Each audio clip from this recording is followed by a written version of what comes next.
Hi, good morning students. I am Kshitija Doshi and I hope that you all are fine and safe at home. Today we are going to discuss activity number 4 and 5 in this lecture. आपण आतापर्यंत activity number 1 discuss केलेला आहे, 2 discuss केले, 3 discuss केलेत. हे 3 activities discuss केलेले आहेत on saying please वरचे. आता आपण ऍक्टिव्हिटी नंबर 4 आणि 5 डिस्कस करणार आहोत ह्या लेसन वरचे. Okay, I will start reading the passage. I should like to feature in this connection my friend the polite conductor. By this discriminating title, I do not intend to suggest a rebuke to conductors generally.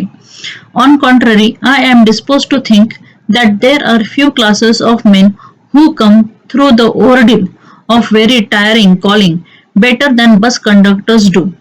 Here and there, you will meet an unpleasant specimen who regards the passenger as his natural enemies, as creatures whose chief purpose on the bus is to cheat him, and who can only be kept reasonably honest by a loud voice and aggressive manner. But this type is rarer than it used to be.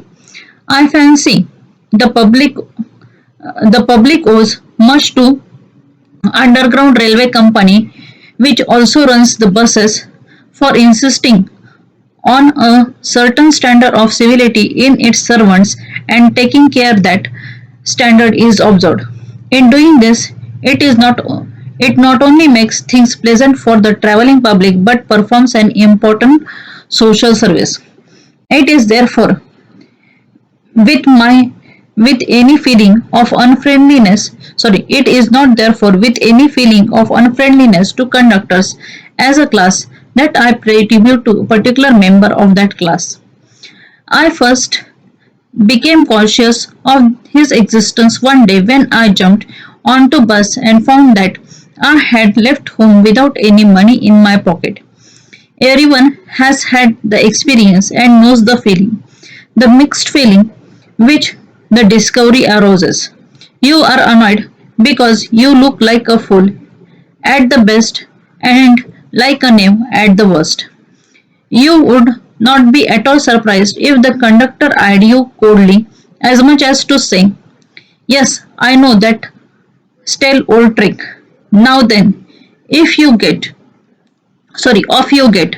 And then if the conductor is a good fellow and lets you down easily, you are faced with the necessity of going back and the inconvenience perhaps of missing your train or your engagement. Having searched my pockets in vain for stray coppers and having found I was utterly penniless, I told conductor with a honest a face as I could, assume that I couldn't pay the fare and must go back for money. "Oh, you needn't get off. That's all right," he said. "All right," I said, "but I haven't a copper on me." "Oh, I will book you through," he replied. "Where do you want to go?" And he handled his bundle of tickets with the air of a man who was prepared to give me a ticket from anywhere from the bank to Hong Kong.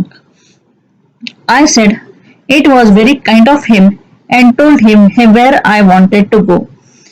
And as he gave me the ticket, I said, "But where shall I send the fare?" "Oh, you will see me some day, all right," he said cheerfully as he turned to go. And then, luckily, my fingers, still wandering in the corners of my pockets, lighted on a shilling and the account was squared. But that fact did not lessen the glow of pleasure which so good-natured an action had given me.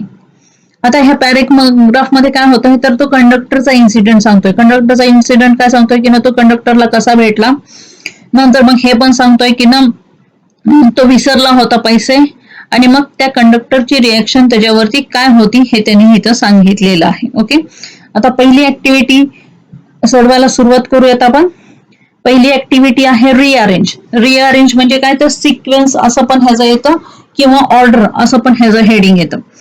आता इथं काय दिलंय त्यांनी बघा, following sentences are jumbled up, rearrange them as per their occurrence in the extract. आता ह्यांनी काय सांगितलंय की ना जे खालचे जे सेंटेन्सेस दिलेले आहेत ते जंबल अप केलेले आहेत म्हणजे काय, तर त्याचा जो क्रम आहे तो खाली वरती केलेला आहे आणि ते जे सेंटेन्सेस आहेत ते क्रमानुसार लावून लिहायचे आहेत. ओके, तर मग पहिलं सेंटेन्स काय दिलं त्यांनी बघूयात. The account was settled by the narrator. Okay, दुसरं सेंटेन्स दिले the narrator found a shilling in the corner of pocket. नंतर तिसरं सेंटेन्स दिले narrated had left home without any money. आणि चौथं सेंटेन्स दिले narrator told the conductor honestly that he did not have a penny. Okay, असे 4 sentences ह्यांनी दिलेले ते आता आपण क्रमानुसार लावूयात. आता पहिलं सेंटेन्स काय घडतं, the narrated had left home without money, म्हणजे पहिल्यांदा तो घर सोडतो पैसे न घेता, ऍक्च्युली घरातनं बाहेर पडतो पैसे न घेता, हे पहिलं. ओके, नंतर मग दुसरं काय होतं, the narrator told the conductor honestly that he did not have a penny. त्याच्या ज्यावेळेस लक्षात येतं त्यावेळेस तो कंडक्टरला ऑनेस्टली सांगतो की ना माझ्याकडे एक पैसा सुद्धा नाहीये. नाव तिसरं काय होतं, the narrator found a shilling in the corner of his pocket. तिसऱ्यांदी काय होतं की ना त्याला कुठेतरी पडताना त्याच्या पॉकेटमध्ये एक कॉइन सापडतो.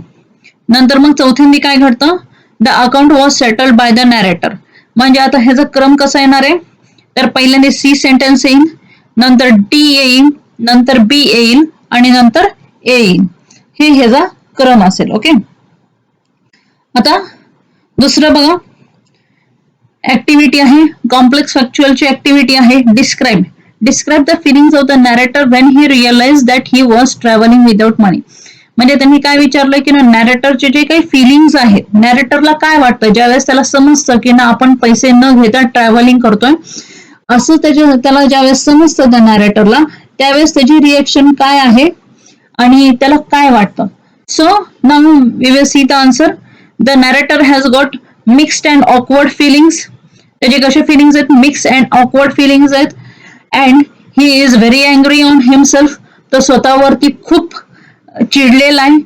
ही thinks that he looks like a fool and he thinks that the conductor will humiliate him. त्याला असं वाटतं की ना आपण एक मूर्ख आहोत आणि कंडक्टर आता अपमान करणार आहे आपला. And he will think us as a cheater. त्याला असं वाटतं की ना तो कंडक्टर आपल्याला काय म्हणेल की ना चीटर म्हणेल. And he will think us him as a naive person. Naive म्हणजे चीटरच. तर मग उत्तर काय ते नीट बघा. नॅरेटरला काय वाटतं, when the narrator understands that he is traveling without money, he has got mixed feelings. He feels awkward actually. The narrator is very angry on himself. He feels like a fool and he thinks that the conductor will think him as a cheater. हे सगळे feelings त्याच्यामध्ये आहेत. Okay, नंतर मग दुसरं बघूयात. Complete the sentence with the information from the extract. The narrator felt impressed after boarding the bus because. म्हणजे एम्प्रेस्ड म्हणजे काय, तर लाज वाटली असा त्याचा अर्थ होतो. त्याला ऑकवर्ड फील होतं. का ऑकवर्ड फील होतं, बिकॉज हिज आन्सर इथं सेमच आहे. Because he realizes that he has boarded the bus without a penny in his pocket. He does not have any money in the pocket. म्हणजे त्याला हे समजतं की ना आपण बसमध्ये चढलेलो आहे पण आपल्याकडे एकही पैसा नाहीये. त्यावेळेस त्याला ऑकवर्ड फील व्हायला सुरुवात होते. आता पुढचं बघा. पुढचं जी ऍक्टिव्हिटी आहे ती कशाची असते, इंटरप्रिटेशनची ऍक्टिव्हिटी असते. आपल्या प्रत्येकाला माहिती आहे. I pay tribute to a particular member of that class. Find out which particular member of the class writer is talking about with reasons. आता इथं काय म्हणतोय तो रायटर की ना I pay tribute to particular member of that class. आता एका class मधल्या पर्टिक्युलर मेंबरला तो ट्रिब्यूट पे करतोय. आता हे पर्टिक्युलर मेंबर कुठला आहे आणि तो कुठला क्लास आहे हे पण फाइंड आउट करायचंय आणि रिझन्स पण द्यायचंय. नाव the writer here is talking about the conductor of the bus. Why he is talking about the conductor of the bus? Because even if the writer was traveling without money, the conductor did not shout at him, did not insult him, and gave him ticket for the destination where the writer wanted to go. he was very calm and he was very polite and he handled the situation very kindly. म्हणजे त्यांनी काय केलंय इथं, तर मग त्यांनी तो असं रायटर असं सांगतो की तो कुणाबद्दल बोलतोय, तर कंडक्टर, बसचा जो कंडक्टर आहे त्याच्याबद्दल बोलतोय तो. का त्याच्याबद्दल बोलतोय? बिकॉज जरी रायटर जरी विदाउट तिकीट जरी विदाउट पैसे जरी प्रवास करत असेल तरी तो कंडक्टर त्याच्यावरती चिडला नाही. त्यांनी त्याला तिकीट दिलं आणि त्यांनी जे सिच्युएशन आहे खूप पोलाइटली आणि खूप छान पद्धतीने हँडल केली आणि म्हणून तो त्या माणसाला ट्रिब्यूट पे करतोय. ओके, तर दुसऱ्या कुठल्याही कंडक्टर बद्दल इथे बोलत नाहीये. पर्सनल रिस्पॉन्सचा क्वेश्चन बघूयात आपण. Did you have similar kind of experience like narrator has mention in the extract narrate the extract किंवा नॅरेट द इन्सिडेंट. आता त्यांनी असं विचारलेलं आहे की ना तुम्हाला असंच इन्सिडेंट कधी सामोरं गेलेला आहात का तुम्ही, तर मग तुम्ही इथं यस म्हणूनच उत्तर द्यायचंय किंवा मग तुमच्या फ्रेंडनी जरी गेला असेल तरी पण स्वतःचा इन्सिडेंट असं समजून तिथं लिहायचं आहे आणि मग ते इन्सिडेंट कसं तुम्ही हँडल केलेला होता किंवा तुमचा काय एक्सपिरियन्स आलेला आहे तो इन्सिडेंट तुम्ही इथं लिहायचा आहे. Now how much you should write, you should not write a long answer actually on this. खूप मोठी मोठी उत्तरं लिहायची नाहीयेत. आपल्याला किती उत्तर लिहायचंय, तर साधारणतः 50 वर्ड्स मध्ये हे नॅरेशन करायचं आहे. ओके, आता पुढचं क्वेश्चन बघूयात. Language study. I pay tribute to a particular member of that class. Rewrite using present perfect continuous tense. Present perfect continuous tense वापरायचा आहे. टेन्सेस आपण सगळ्यांनी अभ्यासलेले आहेत अगदी 5वी पासून. ओके, आपल्या प्रत्येकाला टेन्सेस माहिती आहेत. तर मग आता आपल्याला प्रेझेंट परफेक्ट कंटिन्युअस करायचं आहे. म्हणजे इथं काय येणार आहे, I have been paying. Paying का वापरलेलं आहे, कारण कंटिन्युअस टेन्स करायचंय. हॅव बीन म्हणजे प्रेझेंट परफेक्ट टेन्स आणि पेईंग म्हणजे continuous tense. So the answer will be I have been paying tribute to a particular member of that class. Okay, नंतर पुढचं बघा. I couldn't pay the fare. आता इथं be able to वापरायचं आहे. आता कुडचे इथं एबल टू वापरतो आपण माहितीये तुम्हाला. कुड आपण कशासाठी वापरतो, कॅन किंवा कुड आपण कशासाठी वापरतो, हे मोडल ऑक्झिलरीज. तर आपण ॲबिलिटी शो करण्यासाठी हे वापरतो. तर I was not able to. Was का वापरलं, तर कारण का इथं पास्ट टेन्स आहे कुड म्हणून वॉज वापरलेलं आहे. I was not able to pay the fare. Okay, नंतर पुढचं बघा. It was very kind of him. Make it exclamatory. आता हे एक्सक्लेमेटरी सेंटेन्स करायचं. एक्सक्लेमेटरी म्हणजे तुम्हाला माहिती आहे की ना उद्गारवाचक सेंटेन्स करायचं, उद्गारवाचक चिन्ह असलेलं सेंटेन्स करायचं आहे. How kind it was of him. Okay, असं सेंटेन्स होईल ते. हाऊ काइंड वर्ब येणार आहे, ऍडजेक्टिव्ह येणार नंतर how kind it was of him. Okay, नंतर पुढे बघा. He gave me a ticket. Frame a WH question to get underline part as answer. आता इथं अंडरलाईनच्या ऐवजी मी इथं बोल्ड मध्ये लिहिलेलं आहे.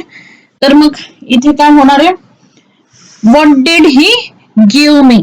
आता डिड का वापरलेलं आहे, कारण गिव्ह पास्ट टेन्स मध्ये आहे आणि मी पुढं गिव्ह लिहिलेलं आहे. मला टेन्स बदलायची परमिशन नाहीये, तुम्हाला माहिती आहे सेंटेन्सेस मध्ये, म्हणून मी तिथं डिड गिव्ह असं वापरलेलं आहे. ओके, नंतर पुढचं सेंटेन्स बघा. I said but where shall I send the fair. Rewrite in reported speech. आता रिपोर्टेड स्पीच मध्ये रिराईट करायचं आहे. रिपोर्टेड स्पीच मध्ये रिराईट करायचं आहे म्हणजे काय करायचं आहे, तर इनडायरेक्ट स्पीच मध्ये कन्वर्ट करायचं आहे. मग असं करता येईल आपल्याला. आता आस्ट हे क्वेश्चन मार्क आहे म्हणून आस्ट वापरायचा verb. I asked but where I would send the fare. Okay, शलच्या ऐवजी वुड येणार आहे.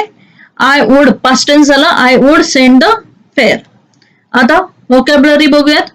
Find antonyms of the following words from the extract. Antonyms शोधून काढायचे आहेत एक्स्ट्रॅक्ट मधले. अँटोनिम्स म्हणजे मी तुम्हाला सांगितलं की ना विरुद्ध अर्थाचे शब्द. आता फ्रेंडलीचे विरुद्ध अर्थ काय होतं, तर अनफ्रेंडली असं होतं. नंतर मग दुसरं आहे अनकॉन्शियस, त्याचा होतो कॉन्शियस. कन्व्हिनियन्स, इनकन्व्हिनियन्स असं विरुद्धार्थी होतो. अनलकीचं लकी होतं. ओके, एवढं समजलेलं असेल. नंतर आता पुढची ऍक्टिव्हिटी बघूयात. Activity number 5.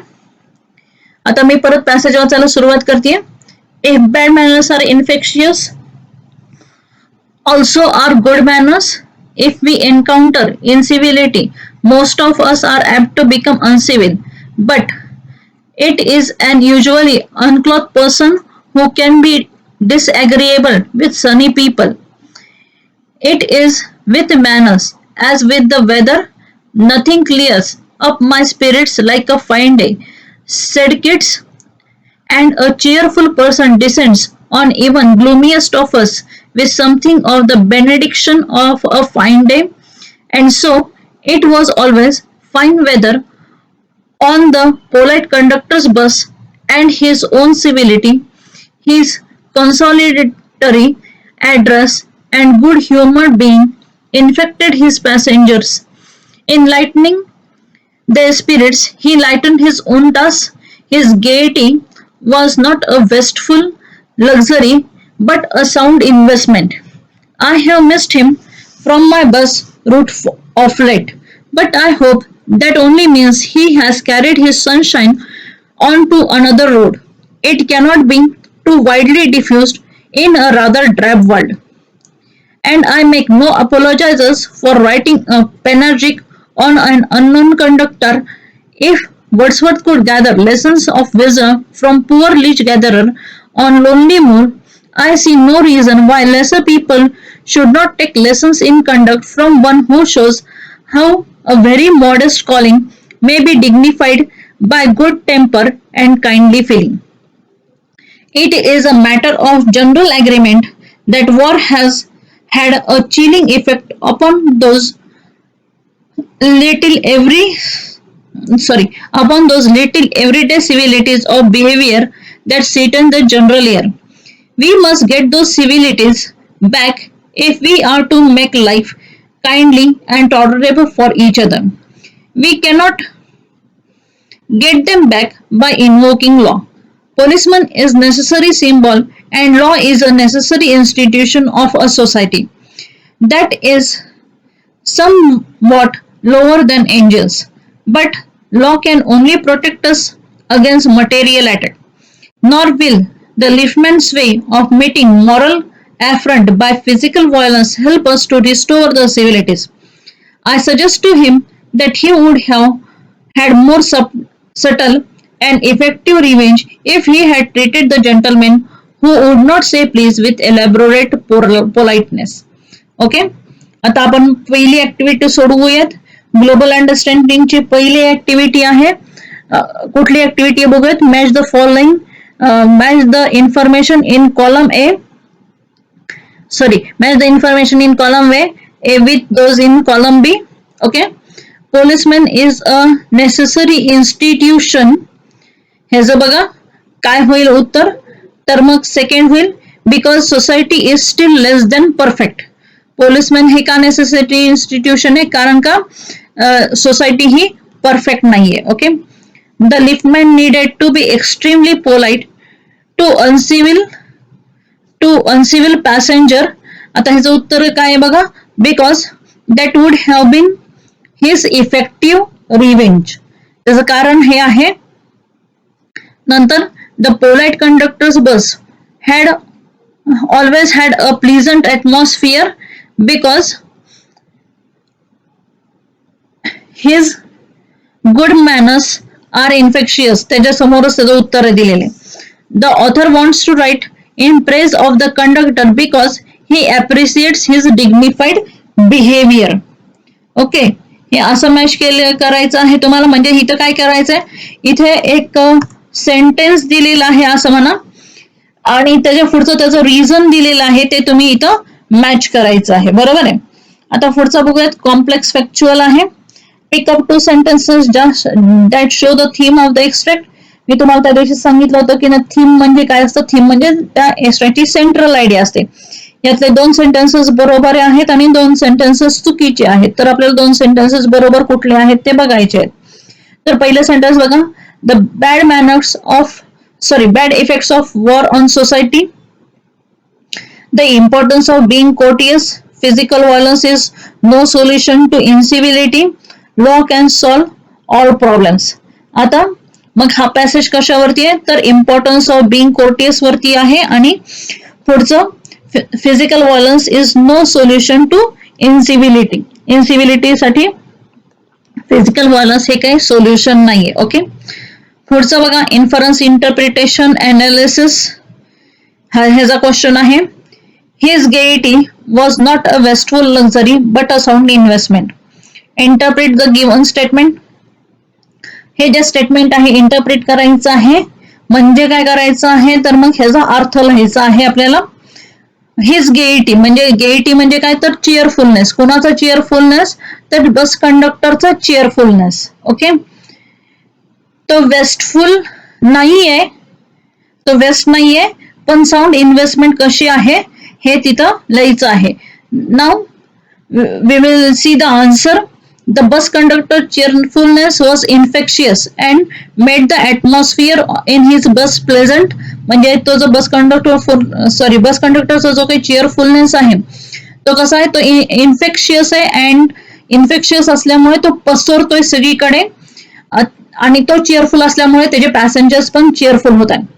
Bye his humour, politeness, civility he used to make the journey for both the passengers and himself very smooth. आता तो काय करायचा तर मग त्याच्या पोलाइटनेसनी, सिव्हिलिटीनी जी जर्नी आहे स्वतःसाठी आणि त्या पॅसेंजरसाठी स्मूथ करायचा. He made his job easier as he cooperated with the passengers in the bus, so the passengers in the bus also cooperated with him, so there was no fight on his bus. त्याच्या रूटवरती कधी fights नाही झालेल्या आणि त्यामुळं ही त्याच्यासाठी investment होती. This was investment. What cheers up your spirit, justify your answer. आता तुमचं स्पिरिट म्हणजे तुमचा मूड कशाने चांगला होतो. म्हणजे एखाद्याला फिरायला जाऊन मूड चांगला होतो, एखाद्याला पिक्चर बघून मूड चांगला होतो, एखाद्याला गाणी ऐकून मूड चांगला होतो. तर मग हे तुमचा मूड कशाने चांगला होतो हे लिहायचं आहे आणि त्याचं जस्टिफाय पण करायचं आहे तुमचं आन्सर. ओके, लँग्वेज स्टडी बघूयात.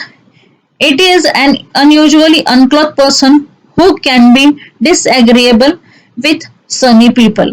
Remove who to make it a simple sentence.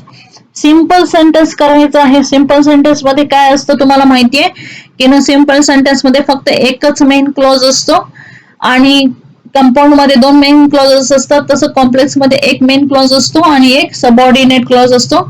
हे जे सेंटेन्स आहे वरती दिलेलं ते सेंटेन्स कसलं सेंटेन्स आहे तर कॉम्प्लेक्स सेंटेन्स आहे. का कॉम्प्लेक्स सेंटेन्स आहे तर हू हे सबऑर्डिनेटर तिथं वापरलेलं आहे. हू हे सबऑर्डिनेटर तिथं वापरलेलं आहे म्हणून हे कॉम्प्लेक्स सेंटेन्स आहे. ओके, तर मग ह्याचं उत्तर कसं येईल ते बघा. An unusually uncouth person can be disagreeable with sunny people.